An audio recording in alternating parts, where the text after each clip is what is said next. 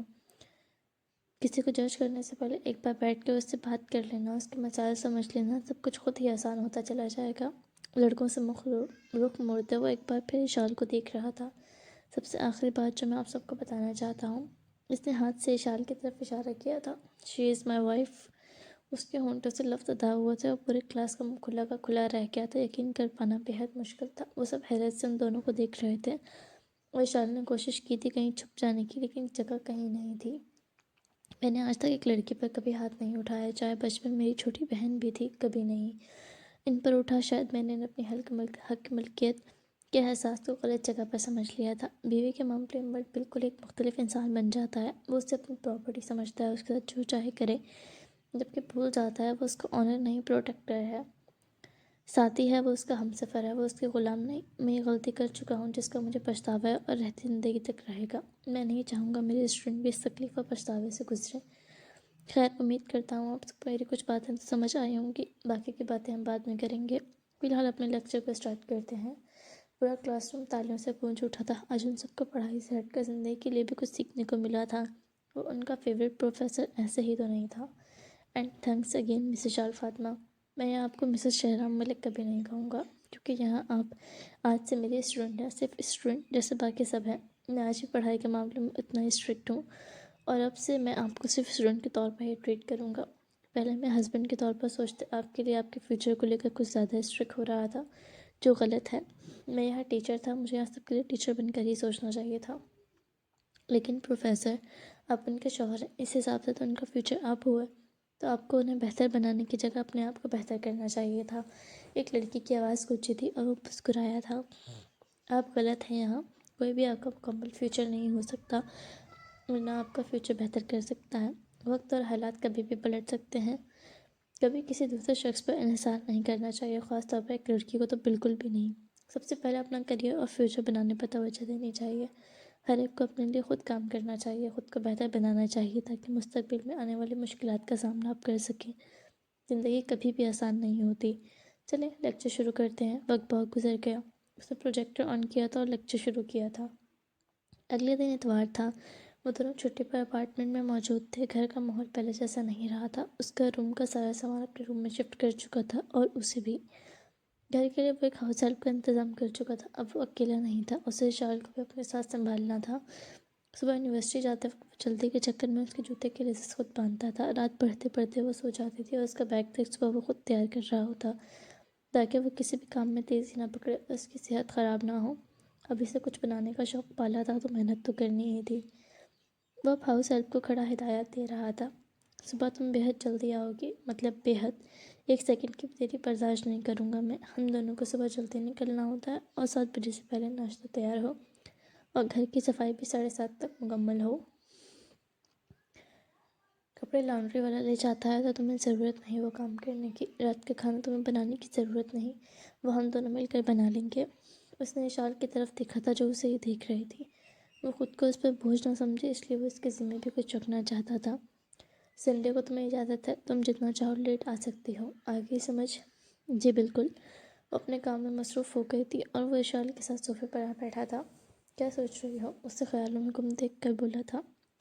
یہ کہ میری وجہ سے آپ کے اصول اور لائف کتنی ڈسٹرب ہو رہی ہے، میں آپ پر بوجھ بن رہی ہوں۔ وہ افسردہ سی تھی اور شہریار کو واقعی برا لگا تھا۔ تم بوجھ نہیں ہو یار، کیسے سمجھاؤں تمہیں؟ بس تم سمجھ لو میں اپنا وقت، انرجی، ایفرٹس انویسٹ کر رہا ہوں۔ جس دن تم وہ بن گئی جو میں چاہتا ہوں، اس دن مجھے میری ساری محنت کا پھل وصول ہو جائے گا، اور جب تمہارا کریئر فکس ہو جائے گا تو بس مجھے ایک اپنے جیسی پیاری سی چھوٹی سی ایزل دے دینا۔ وہ تمہاری طرف سے میرے لیے ایک ایسا احسان ہو جائے گا جس کے بوجھ تلے میری ساری چھوٹی موٹی تمہارے لیے کوششیں دب جائیں گی۔ اس نے پیار سے اس کا گال کھینچا، تب اپنے گالوں کو سرخ ہونے سے بچانے کے لیے رخ پھیرے مختلف سوچوں پر توجہ دینے لگی تھی، لیکن یہ بہت مشکل تھا۔ وہ ابھی سے اپنی بیٹی تک کا نام تک سوچ کر بیٹھا تھا۔ اس کے کندھوں پر ہاتھ رکھتے ہوئے اسے قریب کر گیا تھا اور نرمی سے اس کے بالوں کو سمیٹا تھا۔ آج بھی خفا ہو مجھ سے؟ اسے ڈر آج بھی تھا۔ میں خفا نہیں ہوں، بس ایک ڈر سا ہے جو شاید زندگی بھر رہے گا۔ میں کبھی آپ کے ساتھ نارمل نہیں رہ پاؤں گی، نرم گال پر پڑنے والا تھپڑ صرف ایک تھپڑ نہیں ہوتا، وہ عورت کے لیے زندگی بھر کا ٹراما ہوتا ہے۔ مجھے ہمیشہ یہ لگے گا کہ میری یہ غلطی آپ کو مجھ پر دوبارہ غصہ آئے گا اور آپ مجھ پر ہاتھ اٹھا دیں گے۔ وہ کھوئی کھوئی سی تھی، شہریار اسے دیکھ رہا تھا۔ واقعی کہنے کو تھپڑ صرف ایک تھپڑ ہوتا ہے، لیکن عورت کی زندگی پر وہ بہت اثر رکھتا ہے۔ شہریار کا مرجھاتا چہرہ دیکھ اسے احساس ہوا تھا کہ وہ خوشگوار موڈ میں تھا۔ اس وقت یہ بات نہیں کرنی چاہیے تھی۔ ویسے اتنی فکر کسی ماں باپ کو بھی نہ ہو اپنی اولاد کا کریئر بنانے کی جتنی آپ کو میری رہتی ہے۔ وجہ اس نے بات بدلنے کی کوشش کی تھی اور وہ مسکرایا تھا۔ کچھ واقعات ہوتے ہیں جو آپ کی زندگی میں بہت بری طرح اثر انداز ہوتے ہیں۔ میں نے زندگی میں چند ایک واقعات دیکھے تھے جو مجھے بری طرح متاثر کر گئے۔ میں نے تہیہ کیا تھا اپنی فیملی کو ان حالات تک تو کبھی نہیں آنے دوں گا، انہیں ایک اچھی زندگی دوں گا، رہتے بھی اور نہ رہتے بھی۔ وہ نرمی سے اس کے بالوں سے کھیل رہا تھا۔ وقت کا تو پتہ نہیں ہے، آپ سے پہلے میں بھی تو جا سکتی ہوں اس دنیا سے۔ وہ لاپرواہی سے بول رہی تھی، لیکن شہریار ملک کے دل پر لگی تھی۔ اس کی بیماری کے بارے میں جاننے کے بعد سے ویسے بےحد پریشان رہتا تھا اس کے لیے۔ بے شک جان لیوا نہیں تھی، لیکن پھر بھی ایک فکر سی تھی۔ کچھ نہیں ہوگا، اور دوبارہ اپنی زبان پہ یہ بات تو بالکل بھی نہیں لانا۔ خفگی سے کہتے وہ اسے کھینچتے اپنے قریب کر گیا تھا اور سختی سے اسے اپنے گلے لگا گیا تھا، جس پر وہ دھیما سے مسکرائی تھی۔ اگر وہ بدلنے کی کوشش کر رہا تو اسے بھی اس کا ساتھ دینا چاہیے تھا۔ اسے اپنے سامنے کرتے شہریار نے اشال کے گال پر ہونٹ رکھے تھے، جس سے اس کے گال مزید سرخ پڑے تھے۔ ویسے میرے قریب آنے سے تمہارے دل پر تو کوئی اثر نہیں پڑے گا نا؟ وہ احتیاطاً پوچھ رہا تھا اور وہ سٹ پٹائی تھی، دور ہونے کی کوشش کی تھی، لیکن وہ اس کی گرفت میں تھی۔ اس کی نظروں کا مفہوم وہ سمجھ رہی تھی۔ کیوں پریشان ہو رہی ہو؟ میں نے تو صرف ویسے ہی پوچھا تھا۔ وہ مسکراتے اس کے دوسرے گال پر لب رکھتے اس کا سر اپنے سینے سے ٹکا گیا تھا۔